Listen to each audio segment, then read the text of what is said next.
Buenos días.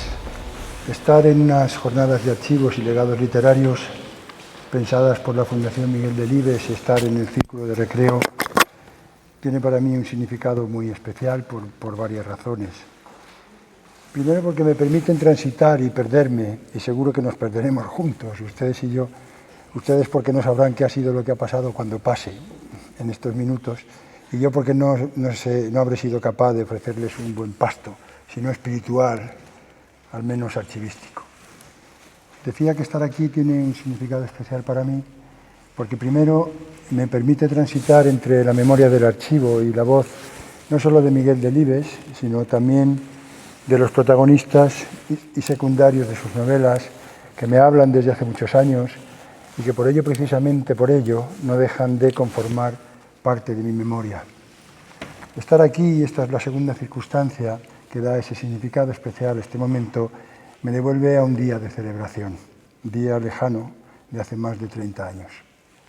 Por tanto, agradezco por ello a la Fundación Miguel Delibes la invitación para estar en las jornadas y, sin embargo, y lo digo en ocasiones como esta, que no son muchas porque las esquivo siempre que me es posible, no me es fácil hablar. Bueno, tal vez porque no tenga mucho que decir o porque lo que pueda decir sea un despropósito.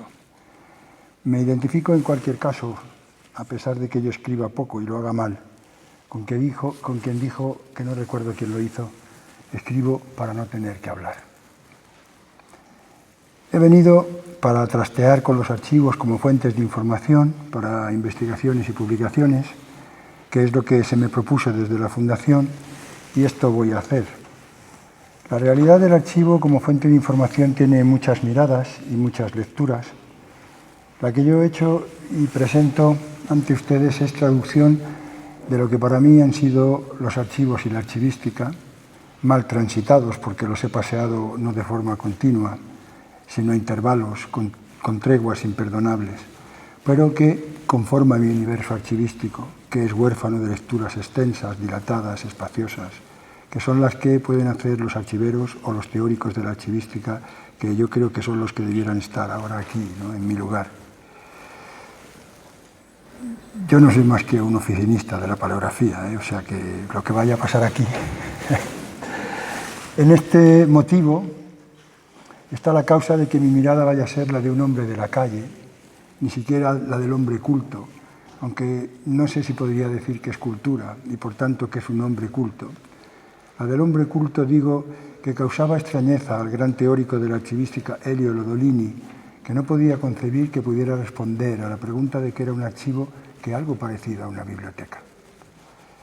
En una conferencia que el filósofo Jacques Derrida pronunció en Londres el 5 de junio de 1994, que primero tituló el concepto de archivo para después cambiarlo por mal de archivo, comenzó haciendo referencia a que la palabra archivo, archivaba, quiero suponer que en un juego de palabras, la palabra griega arqué, que nombra, entre otras cosas, nombra el comienzo.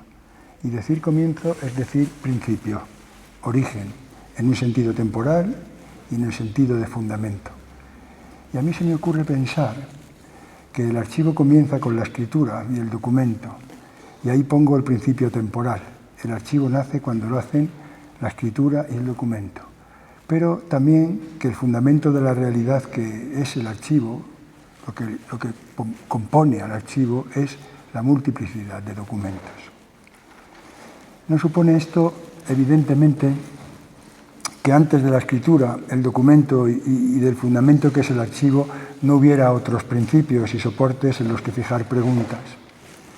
En los daños, el cántabro Lorenzo Oliván así lo imagina.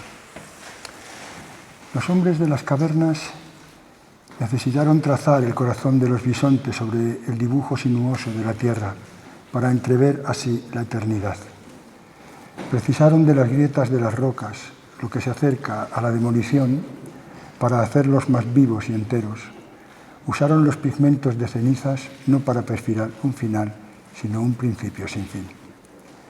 Y la cueva se volvió una constelación móvil e inmóvil al alcance de la mano. Y las pequeñas llamas se convirtieron en un sol portátil que situaban justo en mitad de aquella creación para que respirara, vibrara y palpitara. Qué gran símbolo del espacio sin límites de todas las noches. Qué comunicación con el espacio propio, desconocido e íntimo. Qué gran ciega epopeya que prefiguró en parte el ciego Homero. Qué gran escenificación del misterio en las sombras. Se asomaron así a la primera intuición de la divinidad o a la raíz de más largo alcance desde la que erigirse a su estatura de hombre. Es una imaginación poética y voy a permitirme algunas más, porque estamos entre archivos, es así, pero también entre legados literarios. Y porque los dominios de la ficción, sea del orden que sea, nos permiten también acercarnos a la realidad que nos ocupa, aunque sea de manera diferente.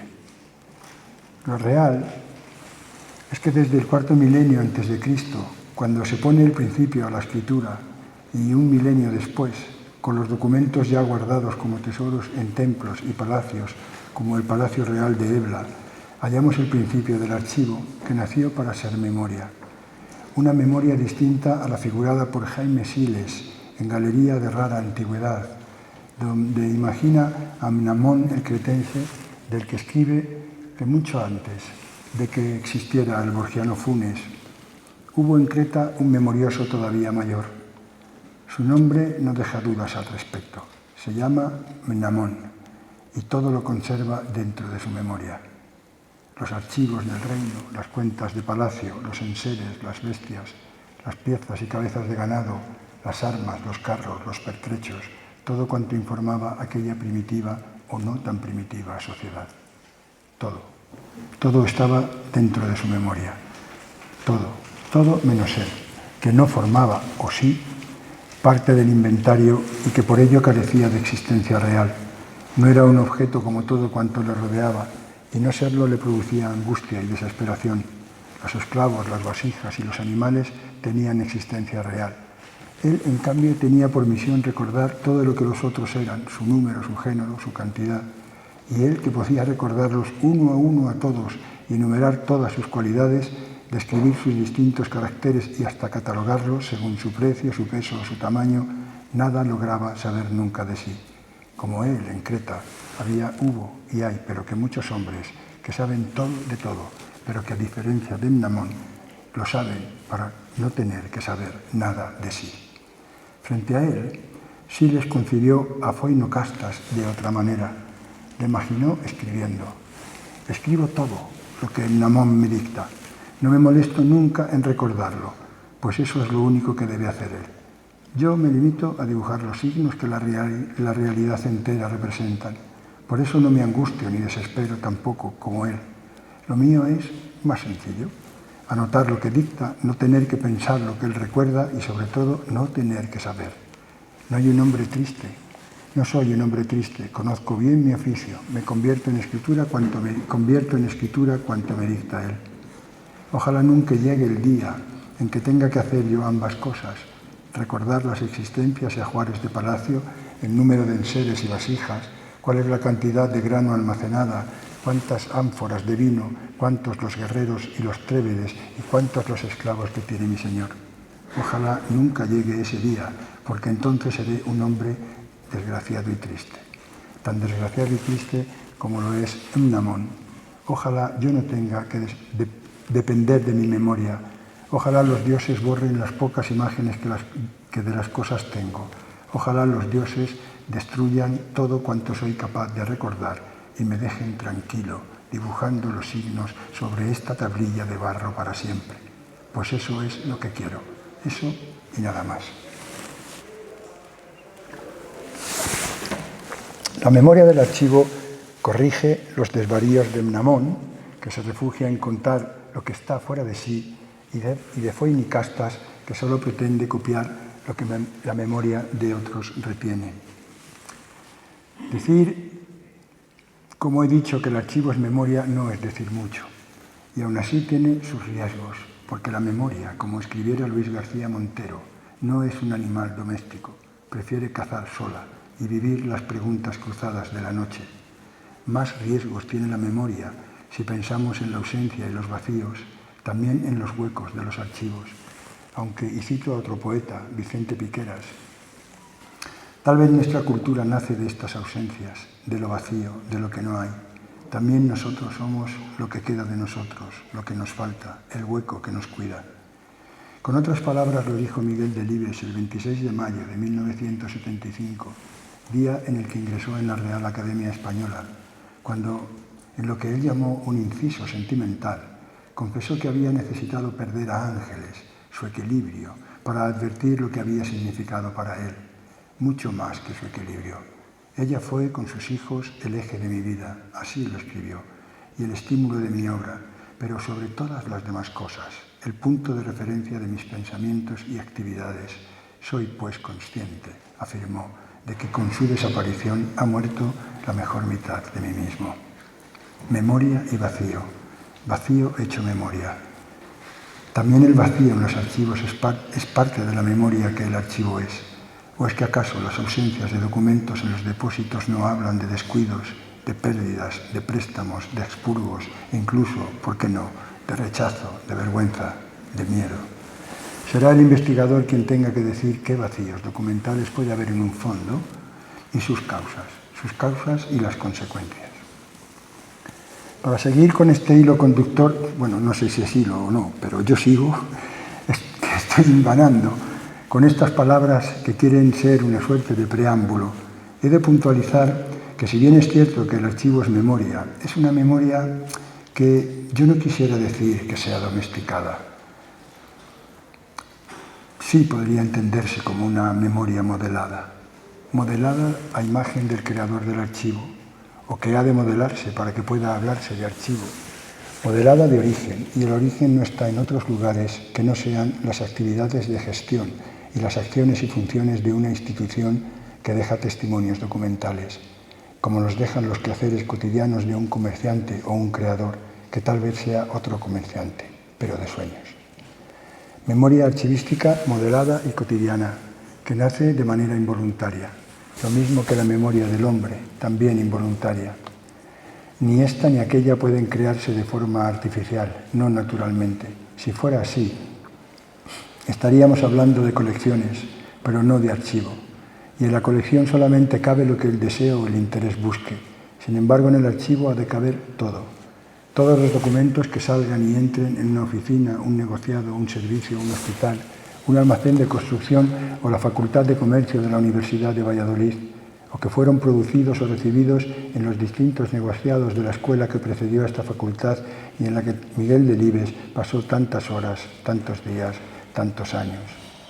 Todos los documentos y de todos los tiempos, desde lo que estuvieron en el origen hasta los que dieron cuenta del fin del servicio, el hospital o el almacén de construcción, porque los arrastraron los cambios que traen los gobiernos debajo del brazo cuando acceden al poder, la desidia de esos mismos gobiernos o las crisis que hacen imposible cualquier propuesta de obra.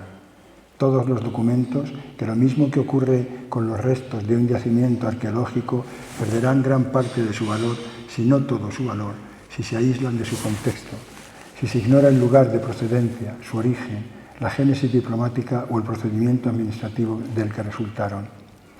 Y como ocurre con los restos de un yacimiento, todos los documentos y los vacíos documentales también dan forma al archivo, es cierto, pero también le conforman y a la memoria que el archivo ya ha dicho que es, las relaciones que desde el origen se establecen entre esos documentos, relaciones naturales desde el arranque, nunca artificiales. Eso no quiere decir que no puedan establecerse relaciones artificiales en los archivos.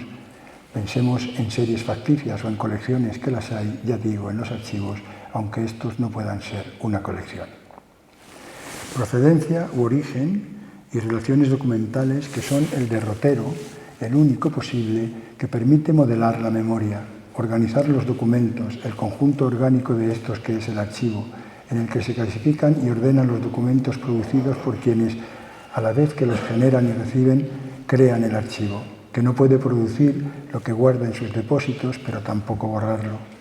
Y en la acumulación y conservación de documentos hallamos la memoria, que San Agustín, como afirma Tello Soto, definió a partir del archivum romano y la definió como un depósito del mundo exterior, donde se almacenan tanto las imágenes percibidas como los inteligibles mismos. Allí, escribe en las Confesiones el santo de Hipona, están archivadas separadamente y por clases todas las cosas que han sido introducidas. Pues bien, en la memoria que es el archivo se conservan separadamente y por clases todos los documentos producidos y recibidos por la persona o institución que lo crea y que a nosotros nos permitirán reconstruir reconstrucciones de muy diverso tipo. Pero si esto, la reconstrucción a que me refiero, se hace posible, lo es porque el archivo pasa de ser un espacio de conservación, un lugar de remembranzas, a un espacio de transferencia de información. Esta transformación que nos interesa del archivo es fuente de información. En fuente de información requiere que digamos siquiera qué son las fuentes de información, así en plural, porque hay una gran tipología de ellas.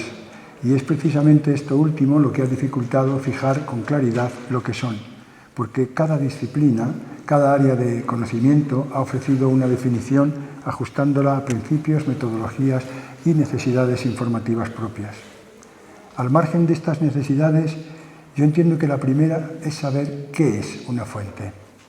Y puesto que creo en la palabra como algo que nos define porque en ella está la esencia de nuestra naturaleza, acudo desde lustros al Diccionario de la Lengua Española de la RAE a abrevar definiciones. Recóndito, tedio, ancestral. Registré, entre otras palabras, en una nota manuscrita, fechada en 1974, que no hace mucho hallé en un ejemplar de El bosque animado de Wenceslao Fernández Flores. Nos define la palabra. De forma más precisa lo dijo Fernando del Val en Regreso al Metropolitan, en un poema que tituló Los 5 elementos. Y dice así: viento, agua, tierra, fuego. El quinto, la palabra. Acudo al diccionario de la RAE, como decía, donde se define la palabra fuente en su 7ª y 8ª acepción, como principio, fundamento u origen de algo, y persona o cosa que proporciona información. De nuevo, el principio y el fundamento. Antes dije que el fundamento de la realidad, que es el archivo, lo que le compone como un todo, es la multiplicidad de documentos. De esta forma es definido en el diccionario de la RAE como conjunto ordenado de documentos que una persona, una sociedad, una institución, etc., producen en el ejercicio de sus funciones o actividades, además de como lugar donde se custodian uno o varios archivos. Ambas acepciones son de interés porque no es posible el archivo sin conjunto, pero tampoco lo es si no existe un lugar para guardar los documentos. Que eso es archivar, según el diccionario, guardar documentos o información o en un archivo. ¿Dónde quiero llegar? A decir de forma simple y sencilla que el archivo es memoria. El archivo es, digamos de momento, conjunto orgánico de documentos y el archivo es fuente. Y fuente de información, además, porque la proporciona. Proporciona, y no digo más ahora, o proporciona información porque guarda documentos que ilustran acerca de hechos, sirven para testimoniar e informar de tales hechos y son escritos probatorios de esa totalidad. Dice el diccionario, aunque dice con generosidad. Luego, no solo el todo, sino los documentos de esa totalidad son asimismo fuentes de información. Que esto es así y ha sido así desde lo antiguo. Lo prueba no solo el hecho de que la escritura, el documento y los archivos nacen por una necesidad de administración y gestión que se hacía muy difícil sin su auxilio, sino porque la práctica de acudir a los archivos en búsqueda de documentos de los que obtener datos e información con fines históricos, en búsqueda de información, de datos e información con fines históricos, es lejana en el tiempo. Lo hicieron, y cito un par de ejemplos, Tucídides en su historia del Peloponeso o Flavio Josefo en sus antigüedades judaicas. Fue práctica evidente que se acrecentó en la Edad Media, más allá de que en no pocos casos falten análisis críticos. No faltaron, y desde antiguo no faltaron, cuando el documento se entendió como prueba y continente de derechos y obligaciones y de acciones jurídicas y administrativas, para lo cual se entendieron y se practicaron formalidades en la factura de los mismos que garantizaran la legitimidad documental. formalidades que buscarían después aquellos que acudieron al documento para probar, como lo hizo Lorenzo Valla a mediados del siglo XV, la falsificación de la donación de Constantino a la Santa Sede. Pero volvemos a anclarnos a la realidad del archivo como la totalidad que entendemos que es, para afirmar que, sabiendo como sabemos que nace de forma natural, el origen es determinante y ha de ser tenido en cuenta cuando quiera verse no solo como memoria, sino como fuente de información. El primer elemento de ese término, el vocablo fuente, tiene una carga semántica, un significado que en el caso que nos ocupa me parece a mí que puede sobreponerse y dominar al significado del segundo elemento, el vocablo información. En el caso de los archivos, la fuente no puede ser solo recurso para alcanzar información. El término ha de englobar todo lo que nos lleva al origen del archivo. Solo de esa forma la fuente permitirá conocer su globalidad, la totalidad de este último. La fuente entonces nos llevará al origen mismo de la información y a sus vestigios. Y admitido este punto de partida, no negaremos la posibilidad de contar con instrumentos y recursos que revelen el contenido de un documento o un grupo de ellos, sea este natural o artificial, como suelen ser las cartas en los archivos personales. Pero hemos de partir de la idea de que la información, en el caso del documento de archivo, no está contenida únicamente en el propio documento, sino además y también en los diferentes momentos de su génesis y en el lugar que ocupa en el conjunto orgánico al que pertenece. Voy a hacer un inciso. Yo creo que el archivo Miguel Delibes, antes de que se organizara, yo diría que es la autobiografía de Miguel Delibes. Después será su biografía. Por eso importa tanto el origen. El archivo es fuente de información, de la que en primer lugar forman parte, claro es, los documentos, que son esenciales porque le conforman, y la fuente primera. Pero además y también todos los instrumentos que los profesionales de los archivos generan al llevar a cabo las tareas que les son propias. Si recogida, recogida, si conservación, conservación, y si servicio, servicio. Todos esos instrumentos acaban convirtiéndose en fuentes de información secundaria que satisfacen la hambruna de información de usuarios internos y externos, administradores o administrados, sean estos ciudadanos de a pie o investigadores. Llegados a este punto, reconocemos que el archivo como totalidad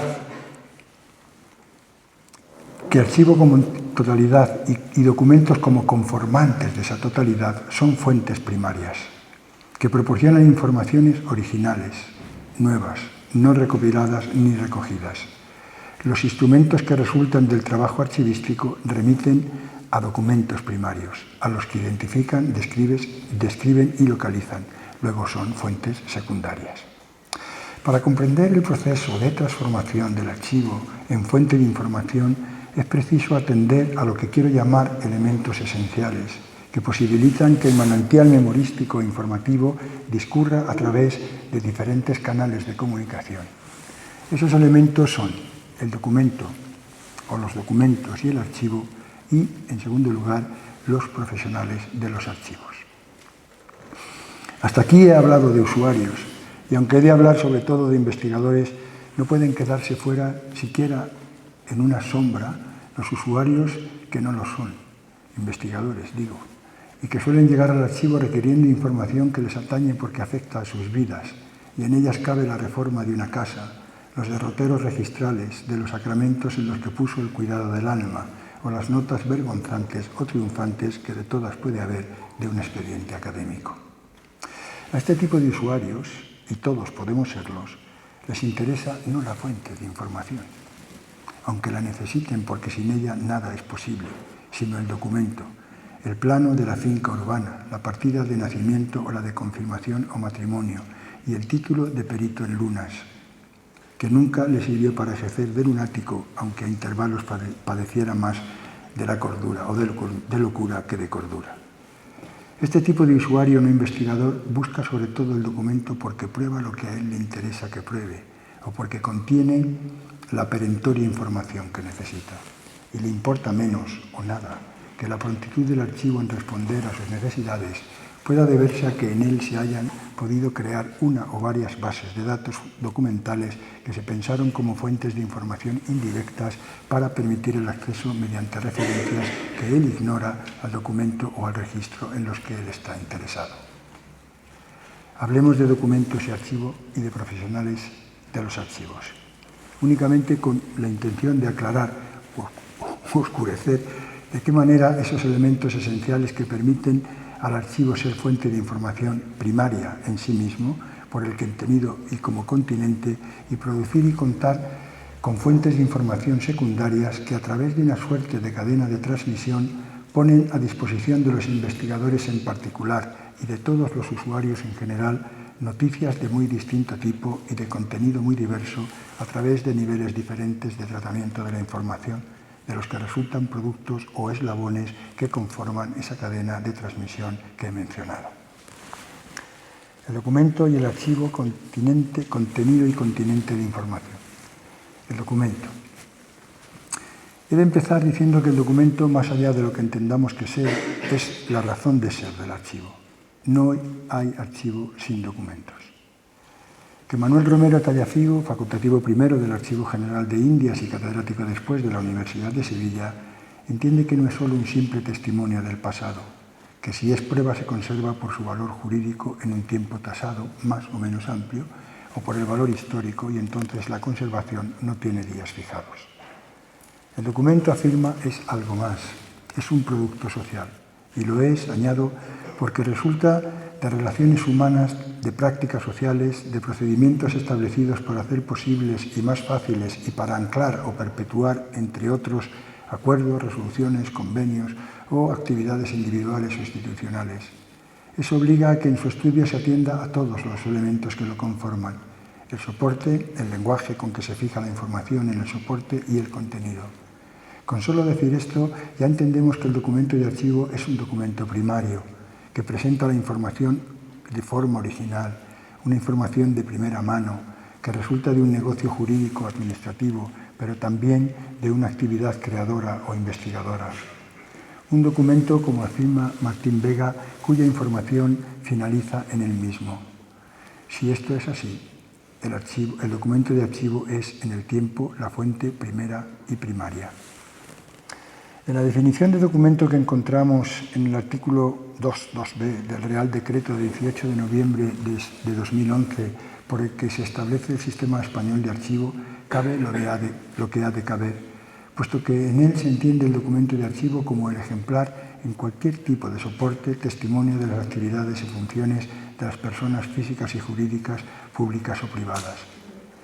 El documento de archivo, más allá de que pueda ser considerado como fuente primaria y primera, presenta una serie de peculiaridades que no solo le distinguen, sino que aportan un valor a la información que contiene. Y entre esas peculiaridades hay un elemento claramente diferenciador, y es el que remite a la génesis, lo que Martín Pozuelo ha querido entender como el contexto en el que fue creado, que le hace único, irrepetible y exclusivo, y a la información que contiene también. Pero el documento de archivo tiene otras dos características que asimismo le definen y que son su carácter seriado, porque resulta de actividades repetidas y continuadas en el tiempo, de un mismo procedimiento, con contenidos semejantes y son de una misma tipología. Y por último, al documento de archivo lo singulariza su carácter orgánico, que le relaciona con otros documentos de la persona o institución productora. Y esa relación proporciona un significado al documento del que carece si lo consideramos de forma aislada. El documento de archivo pierde su verdadero sentido cuando se le desnaturaliza o se altera su naturaleza originaria, la que le dio el productor, que lo genera de forma natural y automática. Y esto ha de ser contemplado cuando se quiere ver en el documento de archivo una fuente de información. El archivo surge de forma natural, lo mismo que los documentos que son su razón de ser. De ahí la definición del mismo como un conjunto orgánico de documentos o la reunión de varios de ellos, como reza el artículo 2A del Real Decreto de 18 de noviembre de 2011 que he citado antes. Y los conjuntos son orgánicos porque están constituidos por partes, es decir, por documentos que forman la totalidad o varias totalidades coherentes, producidas o reunidas por las personas físicas o jurídicas, públicas y privadas o privadas. ¿Y qué documentos conserva el archivo? Todos, y de todo tiempo. Todos lo que haya producido y recibido la entidad o el individuo que, sin que sea su fin, genera el archivo. Y los conserva por el valor administrativo y porque son prueba de derecho o por su valor histórico. El archivo se convierte de esa manera no únicamente en fuente de información fáctica o de hechos para reconstruir un relato del tipo que sea, sino también en fuente con una información diferente, la que proporciona la propia génesis del archivo. De ahí la necesidad de saber que la organización de un fondo, la clasificación y la ordenación de los documentos que lo conforman no es caprichosa.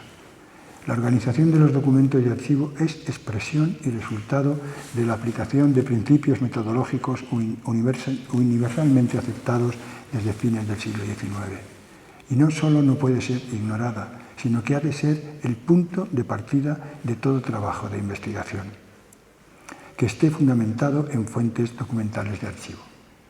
Y da lo mismo de la fuente de que se trate, porque esta no es más, como afirma Julio Aróstegui, que una elección del investigador sobre los documentos existentes en los que organiza y selecciona la información que le interesa.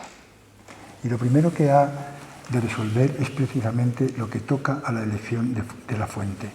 Va a soportar en documentos simple o en documento compuesto su investigación. Se va a considerar la información contenida en los documentos de una serie completa o de parte de la serie. Hay que manipular las series de una sección o interesa todo el fondo.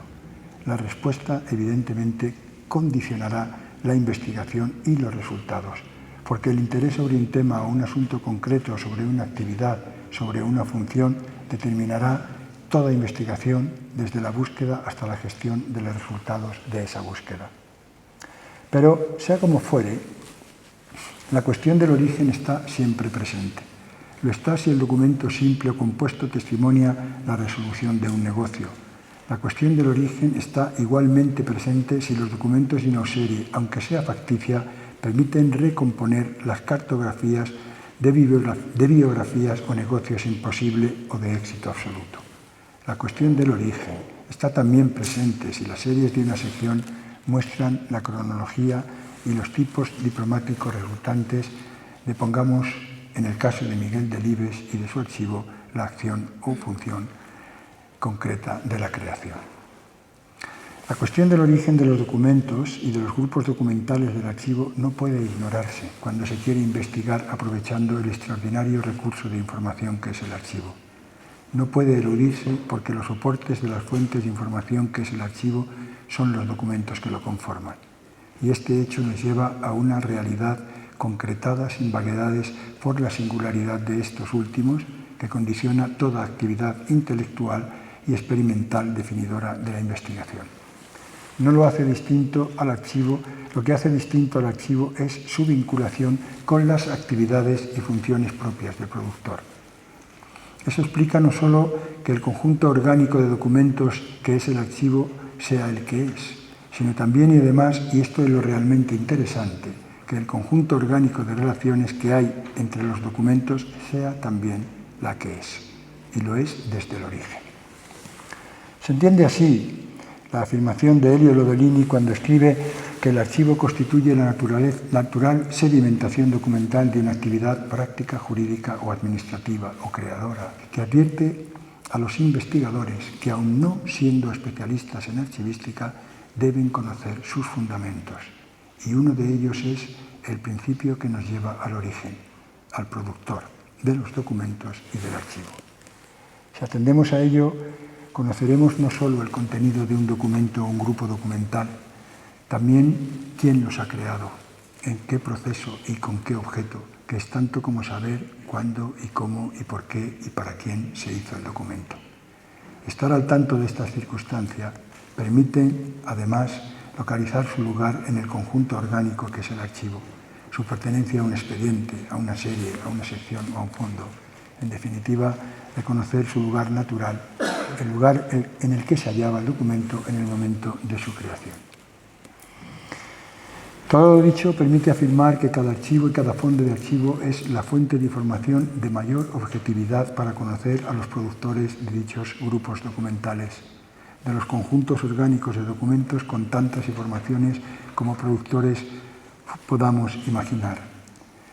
No encontraremos archivos de la guerra, pero hallaremos toda la información que hayan producido las instituciones que tuvieron a su cargo, pongo por caso, reclutamientos o aprovisionamientos.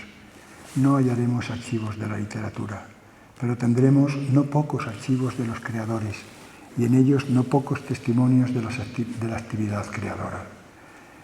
Los archivos no agrupan la información de una materia determinada por contener tal información, sino los documentos que generó la oficina, el servicio, el negociado, la institución que tiene competencias en la materia que nos interese.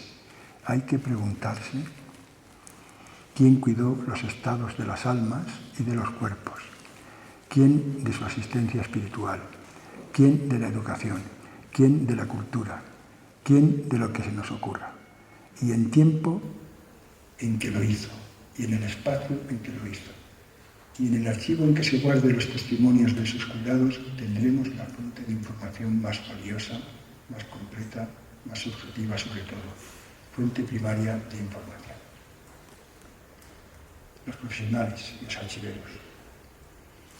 Los documentos de archivo y el archivo como continente de los documentos contemplado como lo hemos hecho, claro, obligaría a un esfuerzo inhumano de búsqueda de información que precisemos para la investigación y si llega, la publicación. Por tanto, hay que traer a colación a los archiveros, otro de los elementos que transforman la información original en nueva fuente de información, secundaria esta vez. Y que nos permiten que no nos perdamos en los pasadizos de sombras de una memoria papelera, porque un archivo, sin la intervención de los archiveros, puede que sea solamente almacenes de papeles, o almacenes de San Alejo, a decir de Antonio Heredia Herrera. Para que eso no ocurra, está el archivero, que, según el diccionario de la RAE, es la persona que tiene a su cargo un archivo, o sirve como técnico en él, aunque es mucho más. Es el custodio de la memoria y, como dijera Michel Duchesne, un gestor de la información. Lo que hace es transformar, remembrarla en información para alimentar las necesidades o las hambrunas informativas que tengan las instituciones, productoras de los documentos o los individuos que los crean y también para asistir a las necesidades de los ciudadanos e investigadores. Las tareas que hace un archivero están determinadas por el carácter del documento de archivo y por el propio archivo. No vamos a entrar en tipologías de archivos y demás. Y por algo más están determinadas, por un elemento esencial que no hemos mencionado y que es clave, el tiempo, el ciclo vital de los documentos. Esto obliga a que los documentos sean tratados de una manera o de otra, tampoco vamos a entrar. En cualquier caso, el archivero no lleva a cabo sus tareas con el propósito de crear fuentes de información, pero los instrumentos concebidos para el tratamiento óptimo de los documentos de archivo, que es su intención, sí se van a convertir o pueden convertirse en fuentes de información. Esto obliga a categorizaciones que contienen de esas fuentes según el tipo de información que contiene para dar respuesta a demandas muy distintas, ¿no? Muy distintas de información que además dinamizan la producción de más información. Si decíamos antes que nunca se puede ignorar el origen de los documentos de archivo, se entiende que digamos ahora que el trabajo del archivero comienza por atender al tiempo y la manera de creación o de la recogida de los documentos de todos los que producen y reciben la institución o la persona que haya creado el archivo. Todo se identifica, si una carta, si un expediente sancionado de tráfico, pues eso. Esto exige comprender y conocer las relaciones entre los documentos también. Todo tiene su orden y su relación. Y los documentos identificados y las relaciones entre ellos se organizan en el cuadro de clasificación, una suerte de mapa del tesoro que es el archivo, y también la estructura organizativa de la institución o persona que crea el archivo. Por eso es lo primero que debe consultar un investigador. Es la primera fuente de investigación. Ese cuadro de clasificación es la fuente de información perfecta para adentrarse en el conocimiento de la estructura organizativa de la institución, de sus funciones y actividades, del tiempo de sus documentos, con todo lo que eso conlleva. Pero la clasificación no se entendería sin poner orden, el que se decida o el que convenga, para mejor decir, en documentos de cada expediente pasado. Los cuadros de clasificación son fuentes de archivo porque describen lo que se ha organizado y cómo se ha hecho, pero son descripciones enormes que no transmiten ni la información de una carta o su dolor, ni la de una cuenta o los sueños que guarda, ni la de una estancia o sus urgencias. Y no los transmite porque el cuadro no da detalles del dolor, ni de los sueños, ni de lo urgente. Y eso también interesa a los usuarios internos y externos. Y lo encuentra en otras descripciones y otros instrumentos de descripción, otras fuentes secundarias de información, en definitiva, posiblemente más buscadas que el cuadro de clasificación, en el que se encuentra, eso sí, la información de la totalidad, que es el fondo y sus divisiones. La información sobre las actividades, todas, sobre las funciones, todas, y sobre todas las competencias asignadas al creador del archivo que lo produce en el quehacer diario. Clave el cuadro de clasificación, aunque no pueda sentirlo así el usuario o el investigador que busca contenidos. Pongamos el dolor de una carta, el significado del verdadero dolor del que Emilio Lledó hablaba a Miguel Delibes en la carta de pésame que le envió a Valladolid el 8 de diciembre de 1974, unos días después de la muerte de Ángeles. Bien sabía el filósofo Emilio Lledó de lo que hablaba, porque él había perdido también a su mujer, convertida hoy, escribió, en una continua sombra cálida. A esos contenidos de los documentos solo se puede llegar si los archiveros llevan a cabo las tareas necesarias que acerquen a aquellos a los investigadores. A través de esas tareas se ofrece a los usuarios los pormenores, las circunstancias menudas y particulares de cada uno de los documentos, los expedientes o los procesos que bien armadas serán la información que pueda soportar la aventura del conocimiento que tal vez pueda llevarnos algún día a saber un poco más, aunque siempre poco. Los instrumentos y productos que resultan de las tareas descriptivas que serán la fuente de información indirecta que permitan conocer el contenido de los documentos tienen su origen en la identificación, y volvemos con ello al principio. Una vez identificadas las series documentales, teniendo conocimiento de la totalidad, puede afrontarse la tarea de descripción, que se verá determinada por circunstancias ajenas unas veces y al archivo y propias otras. De ahí que se tendrán en cuenta todas ellas en cualquier caso para planificar las tareas de descripción. Entre las décadas de los 80 y los 90 pasé de transitar por una memoria ausente, en la que me mantuve desde que el poeta Ángel González la leyera con generosidad, el mismo año en que le concedieron el Premio Príncipe de Asturias de las Letras, hasta que 10 años más tarde, cuando el poeta fue elegido académico, miembro de la Real Academia Española, a propuesta, entre otros, del académico Miguel Delibes.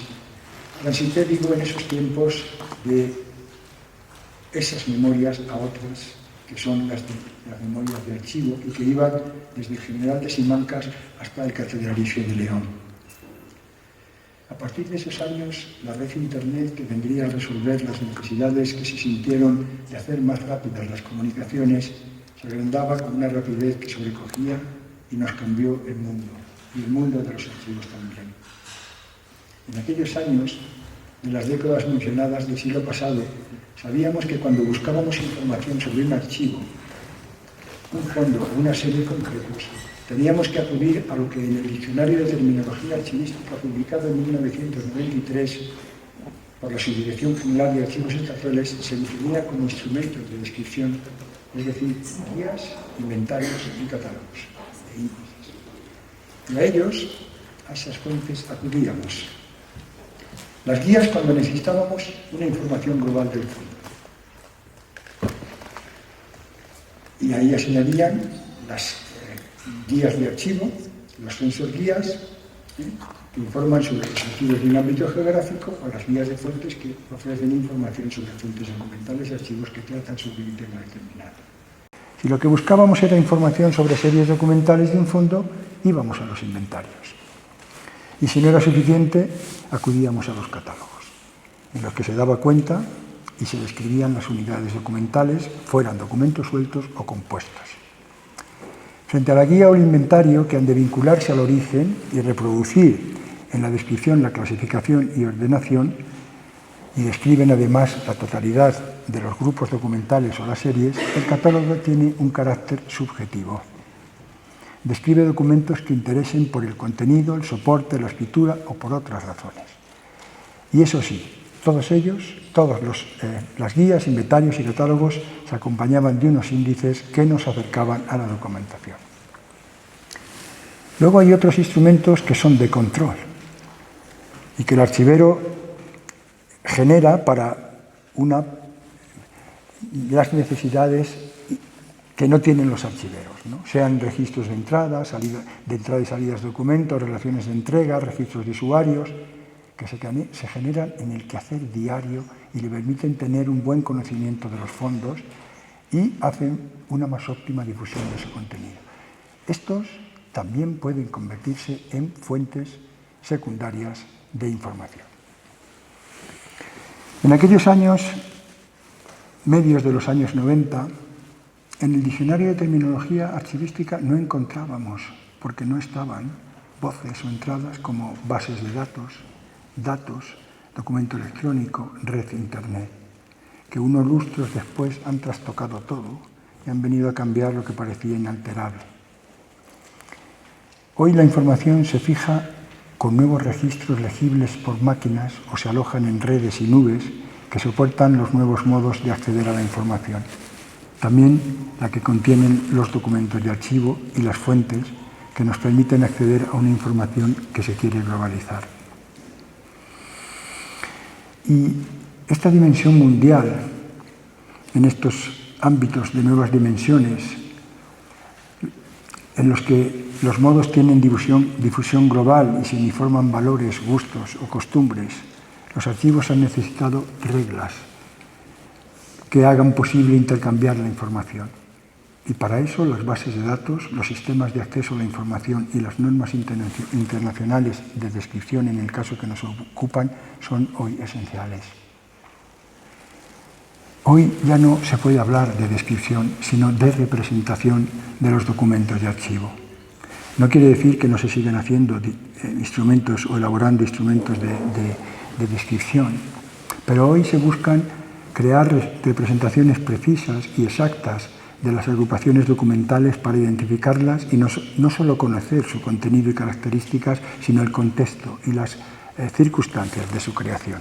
Y ahí están normas que se han citado esta mañana, entre otras la ISAT-G, la NEDA, cuya aplicación permite normas que se formen una estructura multinivel de descripción que va de lo general a lo particular, del fondo al documento más simple con el que contemos.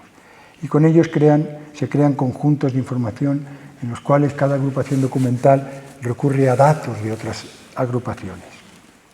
Y esto se representa en bases de datos. Yo creo que hoy, voy acabando, los instrumentos de descripción, fuentes de información secundarias de información y fuentes referenciales que sin necesidad de otros instrumentos y a ser componentes esenciales de sistemas de información de archivos, ofrecen información sobre todas las agrupaciones documentales descritas, quiénes y cómo las producen.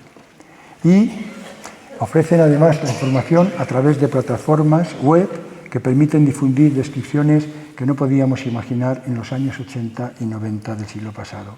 Plataformas como el portal de archivos españoles, Pares, o la propia de la Fundación Miguel Delibes.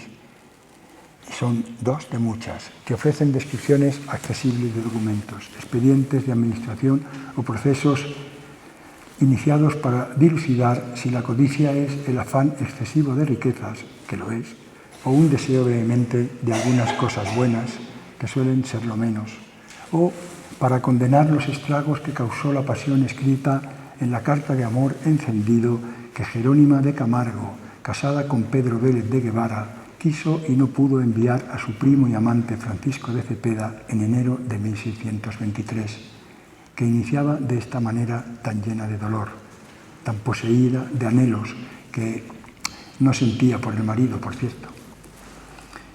Primo querido de mi alma y mi dueño y todo mi contento, sabe Dios el que he tenido con tu carta y saber de tu salud, aunque tu melancolía siento de manera que quisiera irme por esos caminos a verte, querido mío.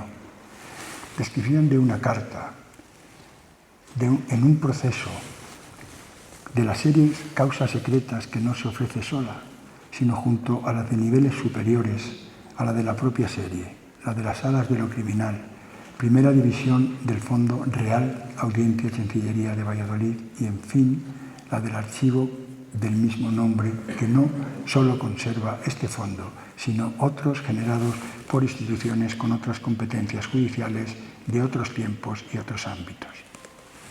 Expresión, todo ello, de la descripción multinivel mencionada. Descripción de la carta que se pone a disposición en una plataforma que será, valga la redundancia, base de una posible investigación histórica. Lo mismo que otras fuentes, lo mismo que otros ritos, lo mismo que todas las memorias que quedan de los hombres, que si algo son, memorias son. Y quién sabe, si la memoria, como escribió Ángel Valente, nos abrirá luminosos corredores de sombras y bajaremos lentos por su lenta luz hasta la entraña de la noche, o de una publicación, que es lo que nos queda por ver y que no vamos a hacer.